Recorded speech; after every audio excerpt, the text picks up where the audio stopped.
أعوذ بالله من الشيطان الرجيم بسم الله الرحمن الرحيم ويسألونك عن ذي القرنين قل سأتلو عليكم منه ذكرا إنا مكنا له في الأرض وآتيناه من كل شيء سببا فأتبع سببا صدق الله مولانا العظيم وصدق وبلغ رسوله النبي الكريم ونحن على ما قال ربنا من الشاهدين الشاكرين والحمد لله رب العالمين. يا رب صل على من حل بالحرم طه الرسول الذي قد خص بالكرم وعلى موقع سيدنا مولانا محمد. പ്രിയപ്പെട്ട സഹോദരന്മാർ, അല്ലാഹു തആല നമ്മുടെ ഈ മജ്‌ലിസ് ഖബൂൽ ചെയ്യുമാറാവട്ടെ. മഹത്തായ ഈ മജ്‌ലിസിന്റെ ബറക്കത്ത് കൊണ്ട് നമ്മുടെ ജീവിതത്തിൽ വന്നുപോയ സകല പാപങ്ങളും അല്ലാഹു മാപ്പ് ചെയ്യുമാറാവട്ടെ. ജീവിക്കുന്ന കാലത്തോളം ആഫിയത്തോടെ ഇസ്സത്തോടെ ജീവിച്ച് മരണം ഖൈറാകുന്ന സമയത്ത് ലാ ഇലാഹ ഇല്ലല്ലാഹ് എന്ന കലിമത്ത് ഷഹാദ ചൊല്ലി മരിക്കാൻ നമുക്കെല്ലാവർക്കും അല്ലാഹു തൗഫീഖ് നൽകുമാറാവട്ടെ. ലോകം മുഴുവനും അടക്കി ഭരിച്ച 4 ചക്രവർത്തിമാരും ലോകത്തുണ്ടായിരുന്നു. അതിൽ 2 പേര് മുസ്ലിങ്ങളാണ്, 2 പേര് അവിശ്വാസികളാണ്. ഒന്ന് പ്രവാചകനായ സുലൈമാൻ നബി അലൈഹിസ്സലാം, രണ്ടാമത്തേത് ഇന്ന് നമ്മൾ ഓതിവെച്ച ദുൽഖർനൈനി റളിയല്ലാഹു അൻഹു ആണ്. സൂറത്തുൽ കഹ്ഫിൽ അല്ലാഹു സുബ്ഹാനഹു വ തആല 3 സംഭവങ്ങൾ പറയുന്നുണ്ട്. അതില് 3ാമത്തെ സംഭവമാണ് ദുൽഖർനൈൻ റളിയല്ലാഹു അൻഹുവിന്റെ മരണം. നബി സല്ലല്ലാഹു അലൈഹി വസല്ലം തങ്ങൾ നിരന്തരമായി പ്രബോധനം നടത്തുകയും ദീനിലേക്ക് ജനങ്ങളിങ്ങനെ ഹഠാത് ആകർഷിക്കുകയും ചെയ്തപ്പോൾ അന്നത്തെ ഖുറൈശികൾക്ക് ഇതിനെ തടയിടാൻ വേറെ ഒരു മാർഗവും ഇല്ലാതെ വന്നു. ആ സമയത്ത് അവർ മദീനയിലെ ജൂതന്മാരെ സമീപിച്ചുകൊണ്ട് നബി സല്ലല്ലാഹു അലൈഹി വസല്ലം തങ്ങളെ ഉത്തരം മുട്ടിക്കാൻ ആവശ്യമായ 3 ചോദ്യങ്ങൾ നൽകാൻ ആവശ്യപ്പെട്ടു. അങ്ങനെ ജൂതന്മാർ പറഞ്ഞുകൊടുത്ത 3 ചോദ്യങ്ങളാണ്: മുഹമ്മദ് പ്രവാചകനാണോ അല്ലയോ എന്ന് നിങ്ങൾക്ക് വിലയിരുത്താൻ പറ്റിയ 3 ചോദ്യങ്ങൾ പറഞ്ഞുതരാം. അതിനെ മറുപടി പറയുന്നുണ്ടെങ്കിൽ മുഹമ്മദ് പ്രവാചകനാണ്. അതിൽ 1ാമത്തെ ചോദ്യം, പൂർവകാലത്ത് വിശ്വാസത്തിന്റെ പേരിൽ രാജ്യം വിട്ട് ഗുഹയിൽ ഒളിഞ്ഞു താമസിച്ച ആളുകളുണ്ട്, അവരാരൊക്കെയാണ് എന്ന് ചോദിക്കണം. 2ാമത്തെ കാര്യം, കിഴക്കും പടിഞ്ഞാറും ചുറ്റി സഞ്ചരിച്ച് രാജ്യം മുഴുവൻ കീഴടക്കിയ ഒരു ചക്രവർത്തി ഉണ്ടായിരുന്നു, അതാരാണെന്ന് ചോദിക്കണം. 3ാമത്തേത്, ആത്മാവ് എന്താണ് എന്ന് ചോദിക്കണം. ഈ ചോദ്യങ്ങളെ കുറിച്ച് മറുപടി പറയാൻ കഴിഞ്ഞാൽ മുഹമ്മദ് നബി ഒരു പ്രവാചകനാണ് എന്ന് നമുക്ക് അംഗീകരിക്കാം എന്ന് പറഞ്ഞ് പ്രിയപ്പെട്ടവരെ ജൂതന്മാർ മക്കയിലെ ഖുറൈശികളെ പുറത്തുവിട്ടു. അതിലെ 2ാമത്തെ ചോദ്യമാണ് ദുൽഖർനൈനിയെ കുറിച്ചുള്ള ചോദ്യം. അതിലെ 1ാമത്തെ ചോദ്യം അസ്ഹാബുൽ കഹ്ഫിനെ കുറിച്ചാണ്. അത് വളരെ വിശദമായി സൂറത്തുൽ കഹ്ഫിന്റെ ആദ്യ ഭാഗത്ത് അല്ലാഹു തആല വിവരിക്കുന്നുണ്ട്. പിന്നെ ചോദിച്ചത് ലോകം മുഴുക്കയും കിഴക്കും പടിഞ്ഞാറും ഒരുപോലെ സഞ്ചരിച്ചുകൊണ്ട് ചുറ്റി നടന്ന് ലോകം മുഴുക്കയും ഭരിച്ചിരുന്ന ഒരു ചക്രവർത്തി ഉണ്ടായിരുന്നു. അതാരാണ് എന്നാണ്. അതാണ് പ്രിയപ്പെട്ട സഹോദരങ്ങളെ ദുൽഖർനൈൻ റളിയല്ലാഹു അൻഹു. അതിനെക്കുറിച്ചാണ് അല്ലാഹു സുബ്ഹാനഹു വ തആല പറയുന്നത്, വയസ്അലൂനക അൻ ദുൽഖർനൈൻ. നബിയെ, അവർ തങ്ങളോട് വന്നിട്ട് ദുൽഖർനൈനിയെ കുറിച്ച് ചോദിക്കും. ഖുൽ, അവരോട് പറയണം, സഅത്ലൂ അലൈക്കും മിൻഹു ദിക്റാ. ആരായിരുന്നു ദുൽഖർനൈൻ എന്ന് ഞാൻ നിങ്ങൾക്ക് വിവരിച്ചു തരുന്നുണ്ട് എന്ന് നിങ്ങൾ അവർക്ക് പറഞ്ഞു കൊടുക്കണമെന്ന് പ്രിയപ്പെട്ടവരെ അല്ലാഹു സുബ്ഹാനഹു വ തആല പറയുകയാണ്. മഹാനായ നൂഹ് നബി അലൈഹിസ്സലാമിന്റെ മകൻ യാഫത്തിന്റെ പരമ്പരയിലാണ് മഹാനായ ദുൽഖർനൈൻ റളിയല്ലാഹു അൻഹു ഉണ്ടായത്. പിതാവിന്റെ പേര് നഹ്ഹാക്ക് എന്നായിരുന്നു. പൂർവികർ ജീവിച്ചിരുന്നത് ഗ്രീക്കിലായിരുന്നു. അവസാന കാലം വന്നപ്പോൾ ദുൽഖർനൈൻ റളിയല്ലാഹു അൻഹു മിസ്റിലായിരുന്നു താമസം എന്ന് ചരിത്രത്തിൽ നമുക്ക് കാണാൻ കഴിയും. പ്രവാചകനാണോ അല്ലയോ എന്ന കാര്യത്തിൽ അഭിപ്രായ വ്യത്യാസമുണ്ട്. എങ്കിലും ഭൂരിഭാഗം മുഫസ്സിറുകളും രേഖപ്പെടുത്തിയത് മഹാനവരുകൾ ഒരു വലിയായിരുന്നു, ചക്രവർത്തിയായിരുന്നു എന്നാണ്. ദുൽഖർനൈനി എന്ന് പറയുന്നത് അദ്ദേഹത്തിന്റെ പേരല്ല, അത് അപരനാമമാണ്, സ്ഥാനപ്പേരാണ്. എന്താണ് അദ്ദേഹത്തിന് ഇങ്ങനെ ദുൽഖർനൈനി എന്ന പേര് കിട്ടാനുള്ള കാരണം? കർണ് എന്ന് പറഞ്ഞാൽ അതിന് രണ്ട് അർത്ഥമുണ്ട്, പല അർത്ഥങ്ങളുമുണ്ട്. നൂറ്റാണ്ടിന് കർണ് എന്ന് പറയും. അപ്പൊ കർണൈൻ എന്ന് പറഞ്ഞാൽ 2 നൂറ്റാണ്ടിൽ ജീവിക്കാൻ അവസരം കിട്ടിയ ആൾ. അല്ലെങ്കിൽ ജന്മന അദ്ദേഹത്തിന് തലയുടെ മുകളിൽ 2 കൊമ്പ് പോലെ 2 മുഴകൾ ഉണ്ടായിരുന്നു. അത് അദ്ദേഹത്തിന്റെ തലക്കാണെന്നും അല്ല തലയിൽ ധരിച്ച തൊപ്പിക്കാണെന്നും അഭിപ്രായമുണ്ട്. മൂന്നാമത്തെ ഒരു അഭിപ്രായം കിഴക്കും പടിഞ്ഞാറും വാണിരുന്ന ഒരു രാജാവായതുകൊണ്ടാണ് ദുൽഖർനൈനി എന്ന് അദ്ദേഹത്തിന് അങ്ങനെ പേര് കിട്ടാൻ കാരണം എന്നും മഹാന്മാരായ മുഫസ്സിറുകൾ രേഖപ്പെടുത്തിയതായി കാണാം. ഏതായിരുന്നാലും മഹാനവരുകളുടെ ഭരണകാലത്ത് ഖിദ്ർ നബി അലൈഹിസ്സലാം അദ്ദേഹത്തിന്റെ മന്ത്രിയായിരുന്നു എന്ന് ചരിത്രത്തിലുണ്ട്. ഖലീലുല്ലാഹി ഇബ്രാഹിം നബി അലൈഹിസ്സലാമുമായി സന്ധിച്ചതും പ്രിയപ്പെട്ടവരെ ചരിത്രം രേഖപ്പെടുത്തുകയാണ്. ഏതായിരുന്നാലും ആ ദുൽഖർനൈനിയെ കുറിച്ച് അവര് നിങ്ങളോട് ചോദിക്കാൻ വരുമ്പോൾ ദുൽഖർനൈനിയെ കുറിച്ച് നിങ്ങൾ പറയണം, ഞാൻ നല്ല പോലെ നിങ്ങൾക്ക് അങ്ങ് വിവരിച്ചു തരാം എന്ന്.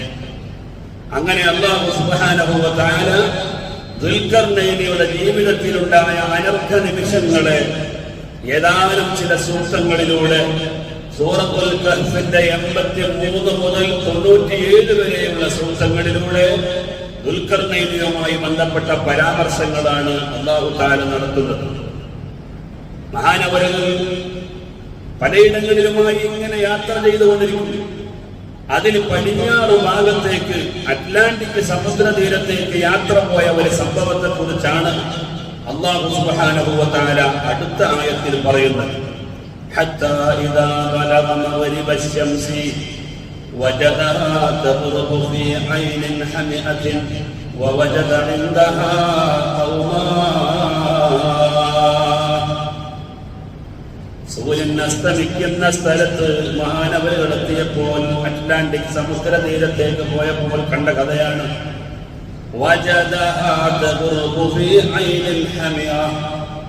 സൂര്യൻ ഇതാവരി ചടിക്കുഴിയിൽ അസ്തമിക്കുന്നതായി മഹാനവരുകൾക്ക് കാണാൻ കഴിഞ്ഞു.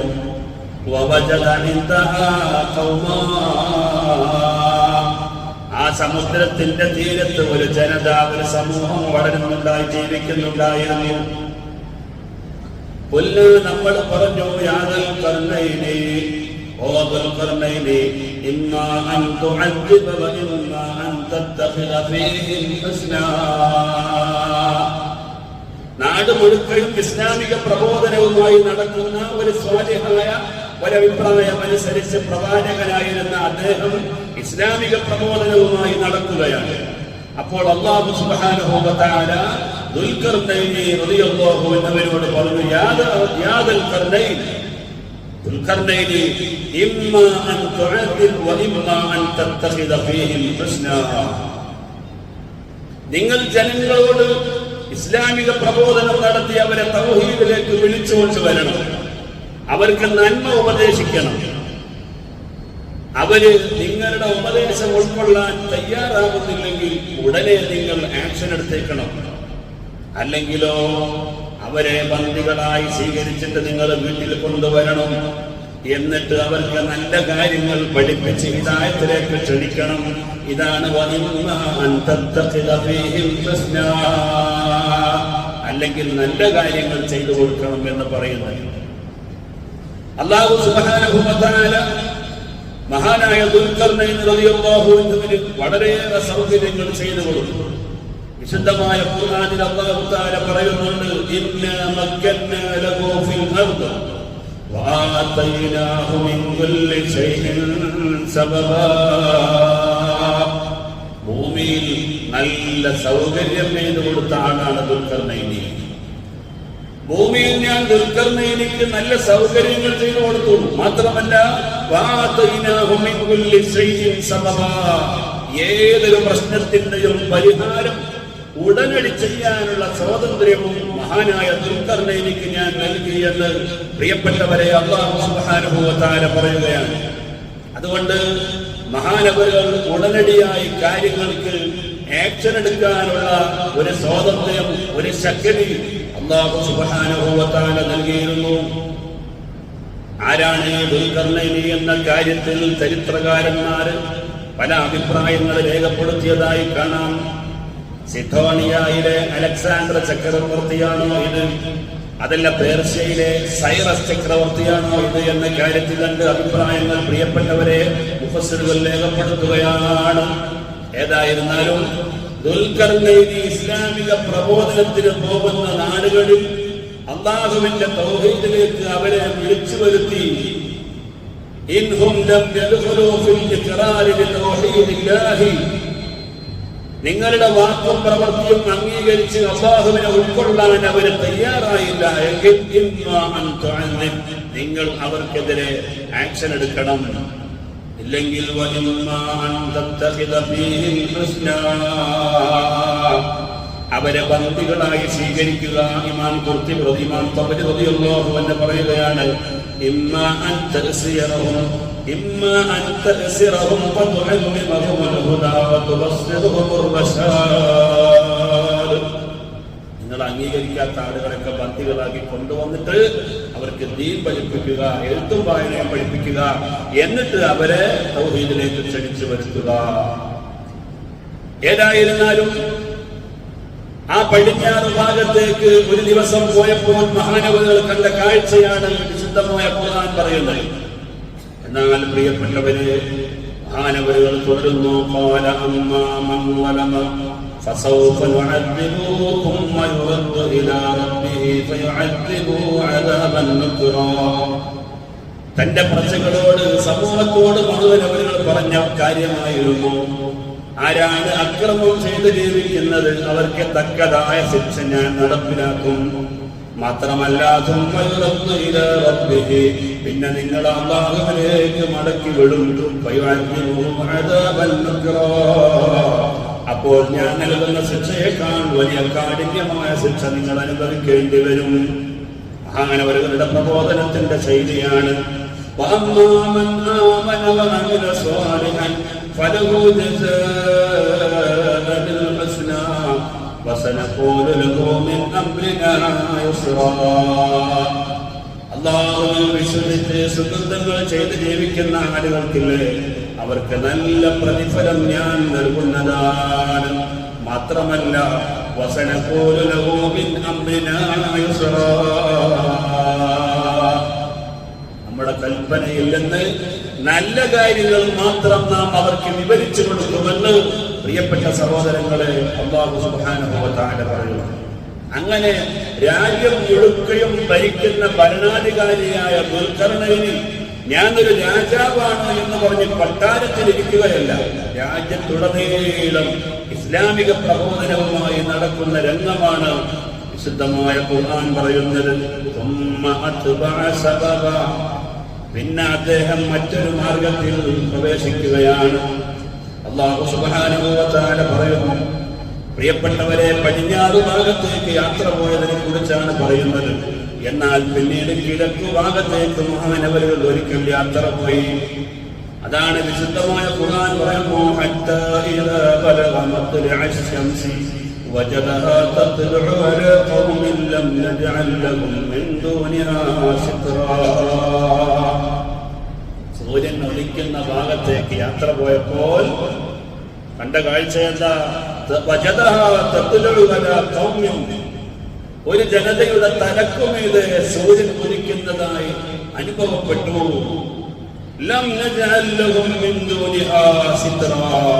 അവർക്ക് ആ സൂര്യനിൽ നിന്ന് ചൂടുകൊള്ളാതിരിക്കാൻ ഒരു തരത്തിലുള്ള മറയും ഇല്ലാത്ത ഒരു നാട്. കിഴക്കൻ ഭാഗത്തേക്ക് യാത്ര പോയപ്പോൾ മഹാനവരുകൾ കണ്ട കാഴ്ചയാണ്, വീടില്ലാത്ത കുറേ ആളുകൾ താമസിക്കുന്നു. നല്ല ചൂട് അനുഭവപ്പെടുമ്പോൾ അവർ വെള്ളത്തിൽ ഇറങ്ങി നിൽക്കും. പ്രിയപ്പെട്ടവരെ, രാവിലെ സൂര്യൻ ഉദിച്ചു വരുമ്പോൾ അവർ കുഴിയിലിറങ്ങി നിൽക്കും. വീടില്ല, പർവ്വതങ്ങളില്ല, വീടുണ്ടാക്കാൻ പറ്റിയ സ്ഥലവുമല്ല. അങ്ങനത്തെ ഒരു പ്രദേശത്ത് മഹാനവരുകൾ എത്തിയതാണ്. അല്ലാഹു സുബ്ഹാനഹു വ തആല പറയുകയാണ്, ഈ ആയത്ത് വിശദീകരിച്ചുകൊണ്ട് മഹാന്മാരായ മുഫസ്സിറുകൾ പറഞ്ഞു, വദാലിക അന്ന അർളഹും ലാ ജബല ഫീഹാ വലാ ശജറ. അവിടെ ഒരു മരമില്ല, അവിടെ പർവ്വതങ്ങളില്ല.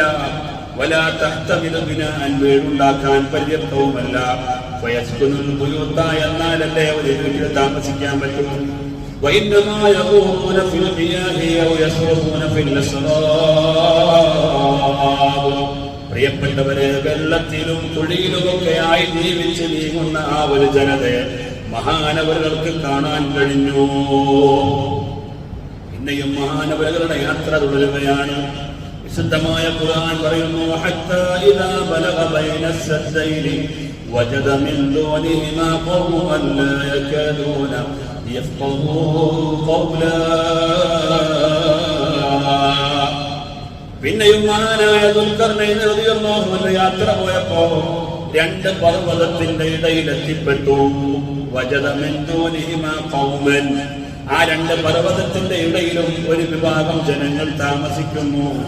ലാ യകാദൂന യഫ്ഖഹൂന ഖൗലാ, മഹാനവരുകൾ പറയുന്ന ഒരു കാര്യവും അവർക്ക് മനസ്സിലാകുന്നില്ല.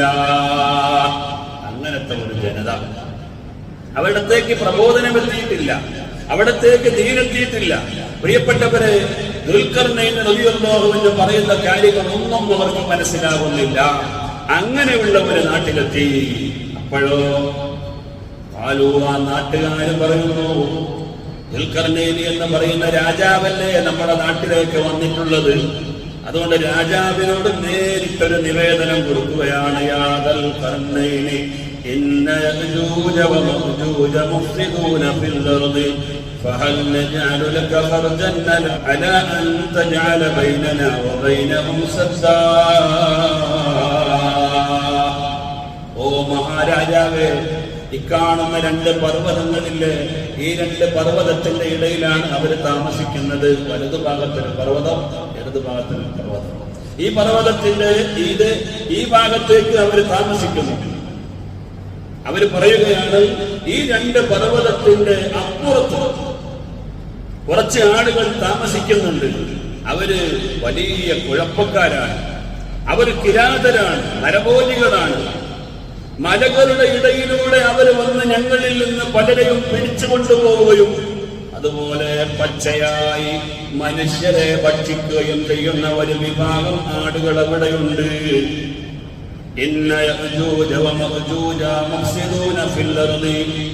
ഭൂമിയിൽ കുഴപ്പമുണ്ടാക്കുന്ന യജൂജ് മൗജൂജ് എന്ന് പറയുന്ന രണ്ട് വർഗക്കാർ ആ മലയുടെ അപ്പുറത്തെ, രണ്ട് മലയുടെ അപ്പുറത്തായി സ്ഥിതി ചെയ്യുന്നു. فهل نجعل لك خرجا على أن تجعل بيننا وبينهم سدا. അവർ ഒരിക്കലും തന്നെ ഇങ്ങോട്ട് വരരുത്, ഞങ്ങൾ ആക്രമിക്കരുത്, ഞങ്ങളിൽ നിന്ന് ജനങ്ങളെ പിടിച്ചുകൊണ്ടുപോയി ഭക്ഷിക്കാനുള്ള ഒരവസ്ഥ ഇനി ഇല്ലാതിരിക്കാൻ വേണ്ടി ആ രണ്ട് പർവ്വതത്തിന്റെ ഇടയിൽ ഞങ്ങൾക്ക് ഒരു മതിൽക്കെട്ട് സ്ഥാപിച്ചു തരുമോ എന്ന് പ്രിയപ്പെട്ട സഹോദരങ്ങളെ ദുൽഖർനൈനി എന്ന് പറയുന്ന മഹാരാജാവിനോട് അവർ ചോദിക്കുകയാണ്. അപ്പോഴോ ആരാണ് ഈ യജൂജ് മൗജൂജ് എന്നറിയുമോ? പ്രിയപ്പെട്ടവരെ, നൂഹ് നബി അലൈഹിസ്സലാം കപ്പൽ കയറിയപ്പോൾ അവിടെ നിന്ന് 3 മക്കളുണ്ടായിരുന്നു. ഒന്നാണ് ഹാമ്, മറ്റൊന്നാണ് സാമ്, മറ്റൊന്നാണ് യാഫത്ത്. ആ സാമിൽ നിന്ന് അറബികൾ ഉണ്ടായി, ഹാമിൽ നിന്ന് പ്രിയപ്പെട്ടവരെ അനർബികൾ ഉണ്ടായി, യാഫത്തിൽ നിന്ന് തുർക്കികൾ ഉണ്ടായി. ലോകത്തുള്ള എല്ലാ മനുഷ്യന്മാരുടെയും തറവാടുകൾ ഈ 3-4 മക്കളിലേക്ക് ചേരാതെ ഇന്ന് ലോകത്ത് കുടുംബമില്ല. കാരണം നൂഹ് നബി അലൈഹിസ്സലാം കപ്പലിൽ കയറിയപ്പോ ബാക്കിയുള്ളതെല്ലാം നശിച്ചു പോയത്. പിന്നീട് നൂഹ് നബി അലൈഹിസ്സലാമിലേക്ക് പരമ്പര വിട്ടുന്നത് ഈ 3 മക്കളിലൂടെയാണ്. Ham, Sam, യാഫത്ത്. സാം ഒരു പ്രവാചകനായിരുന്നു എന്ന് പോലും അഭിപ്രായമാണ്. ഈസാ നബി അലൈഹിസ്സലാമിന്റെ ഭരണകാലത്ത് എനിക്ക് ജീവനില്ലാത്ത വസ്തുക്കൾക്ക് ജീവൻ കൊടുക്കാൻ കഴിയും എന്ന് മഹാനവനുകൾ വാദിച്ചപ്പോൾ നാട്ടുകാർ അംഗീകരിച്ചില്ല. അപ്പോൾ പറഞ്ഞു, ഞങ്ങൾക്കൊക്കെ വിശ്രുതനായ സാമിന്റെ ഖബർ ഇതാ കാണുന്നു, ഈ ഖബറിൽ നിന്ന് സാമിനെ എണീപ്പിച്ചു തന്നാൽ ഞങ്ങൾ നിങ്ങളെ അംഗീകരിക്കാം, നിങ്ങൾക്ക് ഇങ്ങനെ ഒരു മുഅ്ജിസത്തുണ്ട് എന്ന് ഞങ്ങൾ അംഗീകരിക്കുമെന്ന് പറഞ്ഞപ്പോ മഹാനായ ഈസാ നബി അലൈഹിസ്സലാം സാമിന്റെ ഖബറിൽ വന്ന് വിളിച്ചു. പക്ഷേ ആദ്യത്തെ വിളിയിൽ വന്നില്ല. അപ്പൊ ജനങ്ങൾ കളിയാക്കി. അപ്പൊ ഈസാ നബി അലൈഹിസ്സലാം പറഞ്ഞു, എന്റെ മുഅ്ജിസത്ത് അല്ലാഹു നൽകിയതാണ്, അതുകൊണ്ട് അതിലെനിക്ക് ആശങ്കയില്ല. പക്ഷെ ഒരു കാര്യം, ഇവിടെ സാമിന്റെ ഖബറില്ല. അപ്പോൾ അവിടെ പ്രായമുള്ള ഒരാൾ വന്നിട്ട് സാമിന്റെ ഖബർ എവിടെയാണെന്ന് തീർച്ചപ്പെടുത്തി കൊടുത്തു. അപ്പോൾ മഹാനവറുകൾ അതിന്റെ അരികിൽ പോയിട്ട് വിളിച്ചു, യാ സാം കൊമ്പ് ഇതിനില്ല. അങ്ങനെ ഖബറിൽ നിന്ന് സാമ് പ്രിയപ്പെട്ടവരെ പുറത്തേക്ക് വന്നു. അപ്പൊ ശത്രുക്കൾ പറഞ്ഞു, ഇത് സാമല്ല, ഞങ്ങൾ അംഗീകരിക്കൂല. ഒരാൾ ഖബറിൽ വന്നോ ഇല്ല എന്നുള്ളതല്ല വിഷയം, ഈ വന്നത് സാമല്ല, അതുകൊണ്ട് ഞങ്ങൾ അംഗീകരിക്കൂല. എന്താ സാമല്ല എന്ന് പറയാൻ കാരണം, മൂപ്പര് മരിക്കുമ്പോ മുടിയൊന്നും നരച്ചിട്ടില്ല, അപ്പതാ മുടിയൊക്കെ നരച്ചിട്ടുണ്ട്. അപ്പോൾ സാമ് പറഞ്ഞല്ല, ഞാൻ സാമന്യാ, എന്റെ മുടി നരച്ചത് വിളി കേട്ടപ്പോ ഞാൻ വിചാരിച്ചു കുറച്ചുകൂടെ ഖിയാമത്ത് നാൾ ഇത്ര പെട്ടെന്നായി പോയോ, അങ്ങനെ ചിന്തിച്ചിട്ട് മുടി നരച്ചു പോയതാണ്, ഞാൻ തന്നെയാണ് സാമ് എന്ന് പ്രിയപ്പെട്ടവരെ മഹാനവരുകൾ മറുപടി പറഞ്ഞു. ആ സാമിൽ നിന്നാണ് അറബികൾ ഉണ്ടായത്, എന്നാൽ ഹാമിൽ നിന്നാണ് അനറബികൾ ഉണ്ടായത്, യാഫത്തിൽ നിന്നാണ് പ്രിയപ്പെട്ടവരെ തുർക്കികൾ ഉണ്ടായത്. അതുകൊണ്ട് യാഫസിന്റെ പരമ്പരയിൽ ലോകത്ത് ഖിയാമത്ത് നാടിനോടനുബന്ധിച്ച് വരുന്ന ഒരു വിഭാഗമാണ് യജൂജ് മൗജൂജ് എന്ന് പറയുന്ന വിഭാഗം. മഹാനായ ഇമാം അസ്കലാനി റളിയല്ലാഹു അൻഹു എഴുതുകയാണ്, ഇബ്നു ഹജർ അസ്കലാനി റളിയല്ലാഹു അൻഹു ഇമാം ബുഖാരിയുടെ വ്യാഖ്യാന ഗ്രന്ഥത്തിൽ എഴുതുന്നു, 10-ാം വാല്യം 129-ാമത്തെ പേജ്, വയജൂജു വമൗജൂജു ഖബീലതാനി മിൻ ഖുൽദി യാഫത്ത് ഇബ്നു നൂഹ്. നോഹിന്റെ പുത്രൻ യാഫത്തിന്റെ പരമ്പരയിലൂടെ കടന്നു വരുന്ന വിഭാഗമാണ് യജൂജ് മൗജൂജ്. റബബനു മർദബൈഹി വൽ ഹാകിമു മിൻ ഹദീസ് ഹുദൈഫത മർഫൂഅൻ. ഹുദൈഫയുടെ ഹദീസിലൂടെ, മർഫൂആയ ഹദീസിലൂടെ തന്നെ ഹാകിമും മർദബൈഹിയും ഒക്കെ ഉദ്ധരിച്ചത് കാണാം. യജൂജു ഉമ്മത്തുൻ വയജൂജു വമൗജൂജു ഉമ്മ. യജൂജ് ഒരു വിഭാഗവും മൗജൂജ് മറ്റൊരു വിഭാഗവുമാണ്. കുല്ലു ഉമ്മത്തിൻ 400,000 റജുൽ. ഓരോ വിഭാഗത്തിലും 4 ലക്ഷം പുരുഷന്മാരുണ്ടാവും. ലാ യമൂതു അഹദുഹും ഹത്താ യൻദുറ ഇലാ അൽഫിൻ മിൻ സുൽബിഹി. യജൂജിൽ നിന്ന് 4 ലക്ഷം ആൾക്കാരുണ്ടാകും, മൗജൂദിൽ നിന്ന് 4 ലക്ഷം ആൾക്കാരുണ്ടാകും. ഈ 4 ലക്ഷത്തിൽ നിന്നുള്ള ഓരോ ആളുകളും 1000 മക്കളെ കാണാതെ അവർക്ക് മരണമില്ല. പ്രിയപ്പെട്ടവരെ പറയുകയാണ്, കുല്ലുഹും ഖദ് ഹമല സിലാഹ ലാ യമറുന അലാ ശൈഇൻ ഇദാ ഖറജൂ ഇല്ലാ കലൂ. അവരേതെങ്കിലും ഒരാളുടെയോ ഒരു ജീവിയുടെയോ അരികിലൂടെ നടന്നു പോയാൽ അതിനെല്ലാം വെട്ടിക്കൊല്ലും, എന്നിട്ട് ഭക്ഷിക്കും, പച്ചയായി ഭക്ഷിക്കും. വയക്കുലൂന മമ്മാത്ത മിൻഹും, അവരുടെ കൂട്ടത്തിൽപ്പെട്ട ആരെങ്കിലും മരണപ്പെട്ടു പോയാൽ അവരെയും പ്രിയപ്പെട്ടവരെ ഭക്ഷിക്കുന്ന വിഭാഗമാണ് യജൂജ് മഅജൂജ് എന്ന് മഹാനായ ഇബ്നു ഹജർ അൽ-അസ്ഖലാനി റളിയല്ലാഹു അൻഹു തന്റെ ഫത്ഹുൽ ബാരിയിൽ രേഖപ്പെടുത്തിയത് കാണാം. അതുകൊണ്ട് അന്നത്തെ കാലത്ത് ഈ യജൂജിന്റെയും മഅജൂജിന്റെയും വർഗ്ഗങ്ങൾ ജീവിച്ചിരിപ്പുണ്ട്. ദുൽഖർനൈനിയുടെ കാലത്ത് മഹാനവറുകൾ പറയുകയാണ്, ദുൽഖർനൈനി തന്നെയും പ്രിയപ്പെട്ടവരെ അവരുടെ പരമ്പരയിൽപ്പെട്ട ഒരാളാണ്. മഹാനായ നൂഹ് നബി അലൈഹി ഇസ്ലാമിന്റെ പരമ്പരയിൽപ്പെട്ട ആളാണല്ലോ. അതുകൊണ്ട് ആ നാട്ടുകാര് പറയുന്നു, മഹാരാജാവേ, ഞങ്ങളിൽ നിന്ന് പല ആളുകളെയും തിരിച്ചു കൊണ്ടുപോയി പച്ചയായി ഭക്ഷിക്കുന്ന സ്വഭാവമുള്ള യജൂജ് മഅജൂജ് എന്ന് പറയുന്ന ഒരു വിഭാഗം ആളുകളെ മലയുടെ അപ്പുറത്തും ഇപ്പുറത്തുമായി സ്ഥിതി ചെയ്യുന്നുണ്ട്. അതുകൊണ്ട് ഈ രണ്ട് മലയുടെ ഇടയിൽ ഞങ്ങൾക്ക് ഒരു മതിൽക്കെട്ട് സ്ഥാപിച്ചു തരണം. പ്രിയപ്പെട്ടവരെ, ഖിയാമത്ത് നാളിനോടനുബന്ധിച്ച് ലോകത്ത് കടന്നു വരാൻ പോകുന്ന ഒരു വിഭാഗമാണ് യജൂജ് മഅജൂജ്. ഇപ്പോൾ നമ്മുടെ ഇടയിൽ കാണുന്നില്ലെങ്കിലും ആ മതിൽക്കെട്ട് ഭേദിച്ചുകൊണ്ട് ഖിയാമത്ത് നാളിൽ അവർ രംഗത്ത് വരുമെന്ന് അഷ്റഫുൽ ഖൽഖ് സയ്യിദുനാ മുഹമ്മദ് മുസ്തഫ. ആദർബൈജാനിന്റെയും അർമേനിയയുടെയും ഇടയിലാണ് ഈ മതിൽക്കെട്ട് എന്ന് രേഖപ്പെടുത്തിയതായി തഫ്സീറിന്റെ ഗ്രന്ഥങ്ങളിൽ കാണുന്നു. ഇമാം മുസ്ലിം റളിയല്ലാഹു അൻഹു യജൂജ് മഅജൂജിനെ കുറിച്ച് വിശദമായി പറയുന്ന ഒരു ഹദീസ് കൊണ്ടുവന്നത് കാണാം. വയബഅസുല്ലാഹു യജൂജ വമഅജൂജ, യജൂജ് മഅജൂജിനെ അല്ലാഹു താജോഹിക്കും. വഹും മിൻ കുല്ലി അദബിൻ യൻസിലൂൻ, ഏതൊക്കെ വഴികളുണ്ടോ ആ വഴികളിലൂടെയൊക്കെ വളരെ സ്പീഡിൽ സഞ്ചരിക്കും. അവർ നുഴഞ്ഞു കയറും. യജൂജ് മഅജൂജ് രംഗത്തിറങ്ങിയാൽ അവർ എത്താത്ത ഒരൊറ്റ സ്ഥലം ഉണ്ടാവില്ല, എല്ലായിടത്തും അവരാണ്.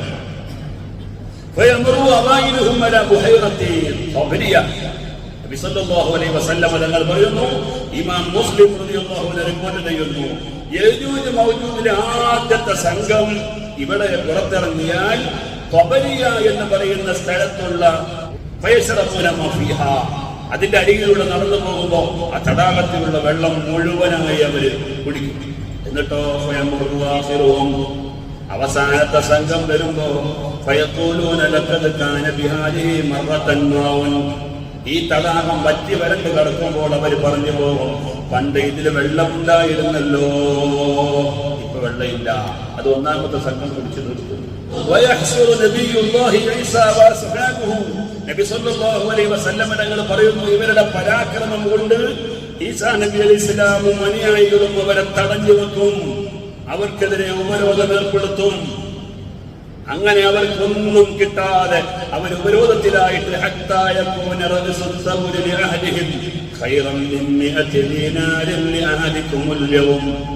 ഇന്ന് നിങ്ങളിൽ ഒരാൾക്ക് 100 ദീനാർ കിട്ടുമ്പോൾ എത്ര സന്തോഷമുണ്ട്, അതിനേക്കാൾ വലിയ സന്തോഷം അവർക്ക് ഒരു കാളയുടെ തലയോടായിരിക്കുമെന്ന് നബി സല്ലല്ലാഹു അലൈഹി വസല്ലം തങ്ങൾ പറയുന്നു. കാരണം അവരെ ഉപരോധിച്ചിട്ട് അവർക്കൊന്നും തിന്നാനില്ലല്ലോ, അവർ മാംസഭോജികളാണ്. പ്രിയപ്പെട്ടവരെ, അവരെയൊക്കെ ഉപരോധിച്ചു നിർത്തിയിരിക്കുകയാണ്. ഏതായിരുന്നാലും ഇവരുടെ ശല്യം കൊണ്ട് അല്ലാഹു തആല ഇവരുടെ കാര്യത്തിൽ എന്തെങ്കിലും ഒരു തീരുമാനം കൊണ്ടുവന്നിരുന്നെങ്കിൽ എന്ന് ഈസാ നബി അലൈഹിസ്സലാമും അതുപോലെ അനുയായികളും ആഗ്രഹിക്കുമ്പോൾ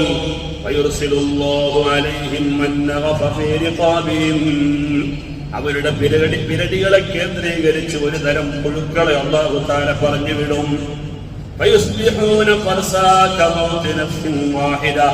ഒരു സുപ്രഭാതത്തിൽ ഇവരെല്ലാവരും ഒന്നിച്ച് മരിച്ചു കിടക്കുന്ന രംഗമാണ് കാണുന്നത്.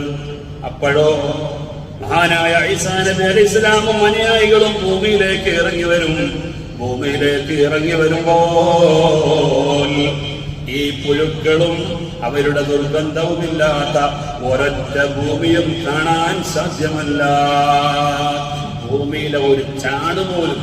പ്രിയപ്പെട്ടവരെ, യജൂജ് മഅജൂജ് മരണമടഞ്ഞ് അതിന്റെ അവശിഷ്ടങ്ങൾ കൊണ്ട് ജനങ്ങൾ നാറ്റം അനുഭവിക്കുന്ന, വാട അനുഭവിക്കുന്ന അവസ്ഥയിൽ മഹാനായ ഈസാ നബി അലൈഹിസ്സലാം കടന്നു വരും. എന്നിട്ടോ അപ്പോഴും മഹാനായ ഈസാ നബി അലൈഹിസ്സലാമും കൂടെ ഉള്ളവരും ആഗ്രഹിച്ചു പോകും, പടച്ചവനെ ഇവരുടെ കാര്യത്തിൽ നിന്ന് ഞങ്ങൾക്കൊരു മോചനം ഉണ്ടായാൽ നന്നായിരുന്നു. അപ്പോൾ പറയുന്നു, റസൂലുള്ളാഹി പറയാണ്, ഒട്ടകത്തിന്റെ കുഞ്ഞു പോലെയുള്ള ഒരു വിഭാഗം പക്ഷികളാകെ പറക്കാൻ തുടങ്ങും. ഈ പക്ഷികൾ ഈ അവശിഷ്ടങ്ങളെല്ലാം എടുത്തിട്ട് ഏതോ ഒരു സ്ഥലത്ത് കൊണ്ടുപോയി നിക്ഷേപിക്കുകയാണ്. അങ്ങനെ ജനങ്ങൾക്ക് ജീവിക്കാൻ പര്യാപ്തമായ ഒരവസ്ഥയുണ്ടാക്കും. പ്രിയപ്പെട്ടവരെ, നബി സല്ലല്ലാഹു അലൈഹി വസല്ലം തങ്ങൾ ഇറങ്ങുന്ന സമയത്തുള്ള രംഗം വിശദീകരിക്കുകയാണ്. ثم يرسل الله مطرا لا يكن منه بيت مدر ولا وبر. അപ്പോഴാണ് പിന്നീട് അല്ലാഹു തആല നല്ല ഒരു മഴയെ പറഞ്ഞു വിടുന്നത്. ആ മഴ എത്താത്ത ഒരു കുന്നോ അല്ലെങ്കിൽ ഒരു വീടോ ഉണ്ടാവുകയില്ല.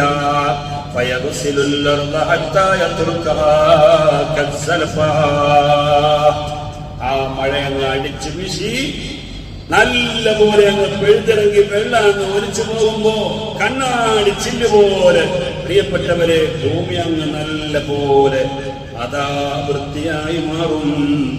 പിന്നെ ഭൂമിയോട് പറയപ്പെടും, അമ്പിച്ചി സമറത്തക്കി വറുദ്ദീ ബറക്കത്തക്കി. ഭൂമിയിൽ നിന്റെ കായികനികളൊക്കെ പുറത്തേക്ക് വരട്ടെ, നിന്റെ പഴയ ബർക്കത്തുകൾ കൊണ്ട് നീ ജീവസിദ്ധതാകട്ടെ എന്ന് ഭൂമിയോട് പറയും. നബി സല്ലല്ലാഹു അലൈഹി വസല്ലം തങ്ങൾ പറയുന്നു, ഇമാം മുസ്ലിം പ്രിയപ്പെട്ടവരെ വിവരിക്കുന്നു,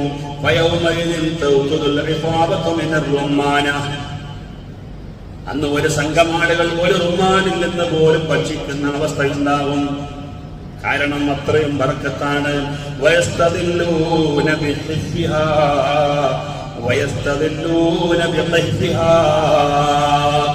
ആ റുമാലിന്റെ മേലത്തെ തൊലി പൊളിച്ചാൽ പിന്നെ ഒരു തൊലി കാണൂലേ? ആ തൊലി കൊണ്ട് ജനങ്ങൾ പന്തലാക്കുന്ന ഒരവസ്ഥയുണ്ടാകും. അത്രയും ബർക്കത്തുള്ള ഒരു സമയം. മാത്രമല്ല,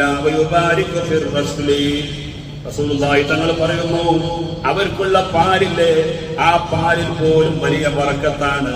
ഹത്താ അന്നൽ ലഖഹത മിനൽ ലിബ്രി ലതക്ഫിൽ ഫിആമ മിനന്നാസ്.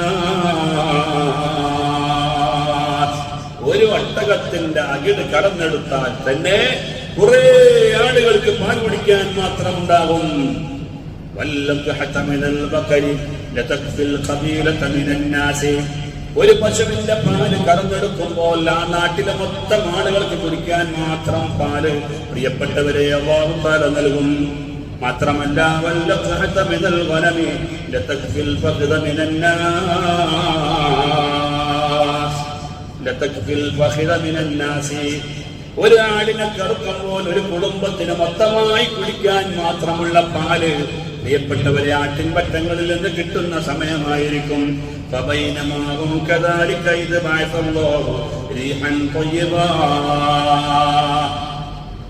ഭൂമിയിൽ മഴ പെയ്തിറങ്ങിട്ട് ഭൂമിയൊക്കെ ശുദ്ധമായി, ജീവസിദ്ധതായി, ബർക്കത്തുള്ളതായി, കായികനികളായി മാറിയപ്പോൾ പിന്നെ ഒരു കാറ്റം കടിച്ചു വീശും. നബി സല്ലല്ലാഹു അലൈഹി വസല്ലം തങ്ങൾ പറയുന്നു, ആ കാറ്റ് ഓരോ മനുഷ്യരുടെയും കൈകൾക്കിടയിലൂടെ കടന്നു പോകും. എന്നിട്ടോ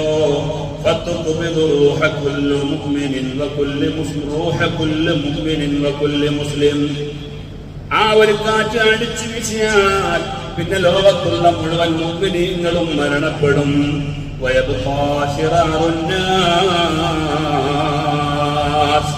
പിന്നെയുള്ളത് ജനങ്ങളിൽ വളരെ മോശമായ ആളുകളാണ്.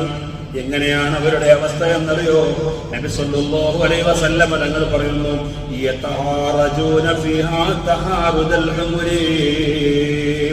കഴുതകൾ പരസ്യമായി വേഴ്ച നടത്തുന്നത് പോലെ മനുഷ്യന്മാർ പരസ്യമായി ആണും പെണ്ണും വ്യഭിചാരം നടത്തുന്ന കാലഘട്ടം വരും. പ്രിയപ്പെട്ടവരെ, ഈസാ നബി അലൈഹിസ്സലാം അന്ന് രംഗത്തുള്ള കാലഘട്ടമാണ്.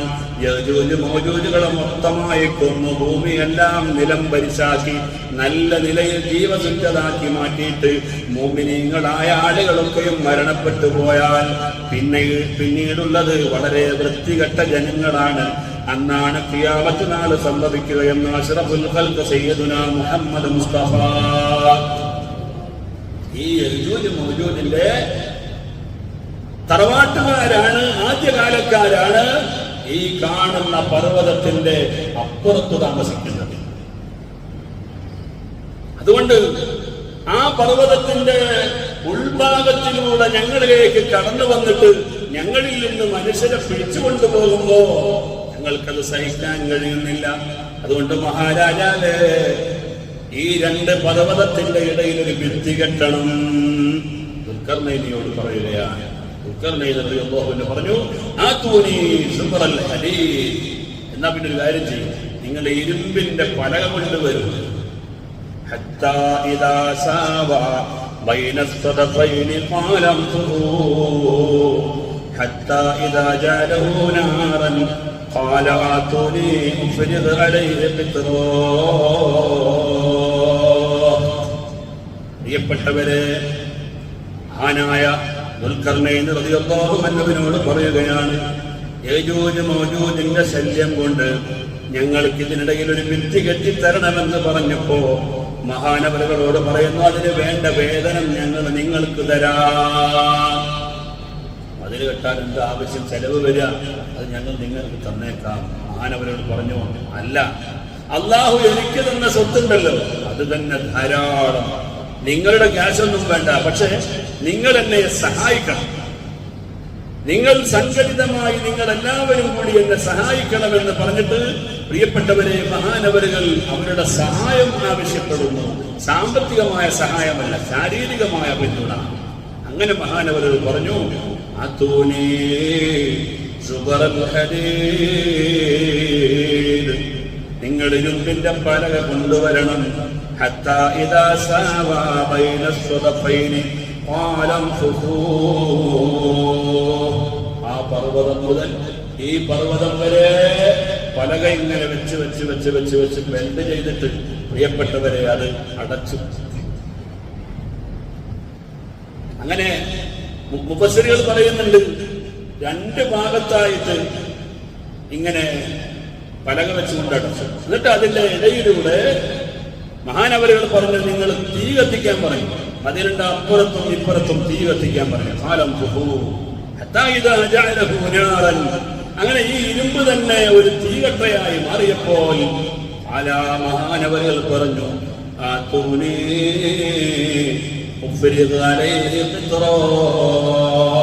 ഇനി നല്ല ഈയം കൊണ്ടുവരണം. ഈ രണ്ട് ഇരുമ്പുകൾക്കിടയിൽ നമ്മൾ ഈയം ഒഴുകി ഒഴിച്ചാൽ പിന്നെ ഒരിക്കലും തന്നെ യജൂജ് മൗജൂജിന് ഇങ്ങോട്ട് വരാൻ സാധ്യമല്ല. 600 അടി 600 മുഴം ഉയരത്തിലായിരുന്ന പ്രിയപ്പെട്ട സഹോദരങ്ങളെ, നല്ല മിനുസമുള്ള ഇരുമ്പിന്റെ ഷീറ്റ് കൊണ്ട് വലിയ മറ സ്ഥാപിച്ചു കളഞ്ഞു. രണ്ട് പർവ്വതത്തിന്റെ ഇടയിൽ ഇരുമ്പ് കൊണ്ട് മറ കെട്ടണമെങ്കിലും മതിൽ കെട്ട് സ്ഥാപിക്കണമെങ്കിൽ നിങ്ങൾ ആലോചിച്ച് നോക്കൂ, എത്ര ചെലവ് വേണം. അദ്ദേഹത്തെ സംബന്ധിച്ചിടത്തോളം അത് പ്രശ്നമല്ല. കാരണം ലോകം മുഴുക്കയും അടക്കി ഭരിക്കുന്ന ഭരണകർത്താവാണല്ലോ.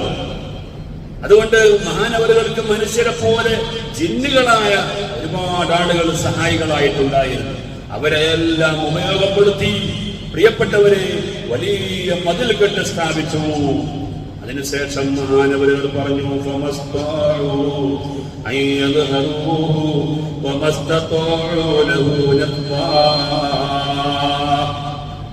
ഈ മതിലിനെ ചാടിക്കടക്കാനോ ഈ മതിലിനെ പൊളിച്ചുകൊണ്ട് ഇതിന്റെ ഉള്ളിലൂടെ നുഴഞ്ഞു കയറാനോ ഒരിക്കലും അവർക്ക് സാധ്യമല്ല. പ്രിയപ്പെട്ടവരെ, ആ വിധത്തിലുള്ള വലിയ ഒരു മതിൽ കെട്ട് രണ്ട് പർവ്വതത്തിന്റെ ഇടയിൽ മഹാനവരുകൾ സ്ഥാപിച്ചു. എന്നിട്ട് മഹാനവരുകൾ പറഞ്ഞു, റഹ്മത്തുൻ മിൻ റബ്ബി فإذا جاء وعد ربي جعله دكا وكان وعد ربي حقا. ഞാനൊരു രാജാവെന്ന നിലയ്ക്ക് സ്വന്തമായി ഞാൻ കെട്ടിയതാണെങ്കിലും പ്രിയപ്പെട്ടവരെ, അല്ലാഹുവിൽ വിശ്വസിച്ച മഹാനായ ഭരണാധികാരി ദുൽഖർനൈൻ റളിയല്ലാഹു അൻഹു പറയുന്നു, ഹദാ റഹ്മത്തുൻ മിർ റബ്ബി, ഇത് എന്റെ കഴിവല്ല ജനങ്ങളെ, ഇത് അല്ലാഹുവിന്റെ കാരുണ്യമാണ്. പക്ഷേ ഒരു കാര്യം പറയട്ടെ, ഫഇദാ ജാഅ വഅദു റബ്ബി ജഅലഹു ദക്ക, അല്ലാഹുവിന്റെ ഒരു തീരുമാനം വരുന്നത് വരെയാണ് ഈ മതിൽ നിലനിൽക്കുകയുള്ളൂ. അല്ലാഹുവിന്റെ തീരുമാനം വന്നാൽ ഇത് അവന് പൊടിപൊടിയാക്കി കളയും. വകാന വഅദു റബ്ബി ഹഖ്ഖാ, അല്ലാഹു അങ്ങനെ ഒരു തീരുമാനം നടപ്പിലാക്കാതിരിക്കുകയില്ല, അത് സംഭവിക്കുക തന്നെ ചെയ്യുമെന്ന് മഹാനായ ദുൽഖർനൈൻ റളിയല്ലാഹു അൻഹു പറയുകയാണ്. ഒരിക്കൽ നബി സല്ലല്ലാഹു അലൈഹി വസല്ലം തങ്ങൾ പ്രിയപ്പെട്ടവരെ ഉറക്കിൽ നിന്ന് എണീറ്റ് വന്നപ്പോൾ നബി സല്ലല്ലാഹു അലൈഹി വസല്ലം തങ്ങൾ പറയുകയുണ്ടായി, യജൂജ് മൗജൂജ് മതില് കുത്തിത്തുറക്കാനുള്ള ശ്രമങ്ങൾ നടത്തിയിട്ട് അതിന് ചെറിയ ഒരു ദൂരം വീണതായി എനിക്ക് സ്വപ്നത്തിൽ കാണാൻ കഴിഞ്ഞുവെന്ന് അഷ്റഫുൽ ഖൽഖ് സയ്യിദുനാ മുഹമ്മദ് മുസ്തഫ സല്ലല്ലാഹു അലൈഹി വസല്ലം. പ്രിയപ്പെട്ട സഹോദരങ്ങളെ, ഏതായിരുന്നാലും ഈസാ നബി അലൈഹിസ്സലാമിന്റെ കാലഘട്ടമാകുമ്പോൾ ആ യജൂജ് മൗജൂജ് രംഗപ്രവേശം നടത്തുകയും ലോകത്തിന്റെ എല്ലാ മുക്കുമൂലകളിലും വ്യാപകമായ നാശങ്ങൾ ഉണ്ടാക്കുകയും അവർക്കെതിരെ ഈസാ നബി അലൈഹിസ്സലാം രംഗത്ത് വന്ന് അവരെ തുടച്ചു നീക്കുകയും മുഅ്മിനീങ്ങളായ ആളുകളെല്ലാം മരണപ്പെട്ടതിന് ശേഷം ലോകത്ത് നാശം പിടിച്ച ജനങ്ങൾ ജീവിക്കുന്ന കാലഘട്ടത്തിൽ പ്രിയപ്പെട്ടവരെ ഈ ലോകം പര്യവസാനിക്കുകയും ചെയ്യുമെന്ന് അഷ്റഫുൽ ഖൽഖ് സയ്യിദുനാ മുഹമ്മദ് മുസ്തഫ സല്ലല്ലാഹു അലൈഹി വസല്ലം ലോകത്ത് ഓരോ കാലഘട്ടങ്ങളിലും സംഭവിക്കാൻ പോകുന്ന കാര്യങ്ങൾ നബി സല്ലല്ലാഹു അലൈഹി വസല്ലം തങ്ങൾ നമുക്ക് നേരത്തെ തന്നെ പഠിപ്പിച്ചു തരുന്നത് എന്തിനു വേണ്ടിയാണ് എന്ന് ചോദിച്ചാൽ നമ്മുടെ ഈമാൻ ഊട്ടിയുറപ്പിക്കുന്നതിന് വേണ്ടിയാണ്. എന്താണ് ഈമാൻ നബി എന്ന് ചോദിച്ചപ്പോ റസൂലുള്ളാഹി തങ്ങൾ അത് പറഞ്ഞു കൊടുത്തു. ജിബ്രീൽ യെസ് കറക്റ്റ്, സത്യം അംഗീകരിച്ചു. പിന്നെ എന്താണ് ഇസ്ലാം എന്ന് ചോദിച്ചപ്പോൾ അപ്പോഴും റസൂലുള്ളാഹി തങ്ങൾ പറഞ്ഞു കൊടുത്തു, അത് അംഗീകരിച്ചു. എന്താണ് ഇഹ്സാൻ എന്ന് ചോദിച്ചപ്പോൾ അപ്പോഴും റസൂലുള്ളാഹി തങ്ങൾ വിവരിച്ചു കൊടുത്തു. പിന്നെ എപ്പോഴാണ് ഖിയാമത്ത് നാൾ എന്ന് ചോദിച്ചപ്പോൾ എനിക്കത് അറിയില്ല. ഡേറ്റ് എപ്പോഴാണെന്നാ ചോദിച്ചത്. അപ്പോൾ പറഞ്ഞു എനിക്കത് അറിയില്ല. അപ്പോൾ അതിന്റെ അടയാളം പറഞ്ഞതിലൂടെ എന്ന് ചോദിച്ചു. നബി സല്ലല്ലാഹു അലൈഹി വസല്ലം തങ്ങൾ അതിന്റെ അടയാളം പറഞ്ഞു കൊടുത്തു. അപ്പൊ ഈമാനും ഇസ്ലാമും ഇഹ്സാനും ഒക്കെ പഠിക്കുന്നത് പോലെ ഖിയാമത്ത് നാളിന്റെ അലാമത്ത് പഠിക്കുക എന്നത് നമ്മുടെ ഈമാനിന്റെ ഭാഗമാണ്. അതെന്തിനു വേണ്ടിയാണ്? പടച്ചവനെ മരിക്കും ഉണ്ടോ 1400 വർഷങ്ങൾക്ക് മുമ്പ് പറഞ്ഞ പ്രവചനങ്ങളൊക്കെ ഇവിടെ പുലർന്നുകൊണ്ടിരിക്കുകയാണല്ലോ എന്ന് മനസ്സിലാക്കി കൂടുതൽ അല്ലാഹുവിലേക്ക് അടുക്കാൻ ഒരു കാരണമാവും. പ്രിയപ്പെട്ടവരെ, അല്ലാഹു സുബ്ഹാനഹു വ തആല ഇതിൽ നിന്നെല്ലാം പാഠങ്ങൾ ഉൾക്കൊണ്ടുകൊണ്ട് നല്ല മുത്തഖിയായി ജീവിക്കാൻ അല്ലാഹു നമുക്ക് തൗഫീഖ് നൽകുമാറാവട്ടെ.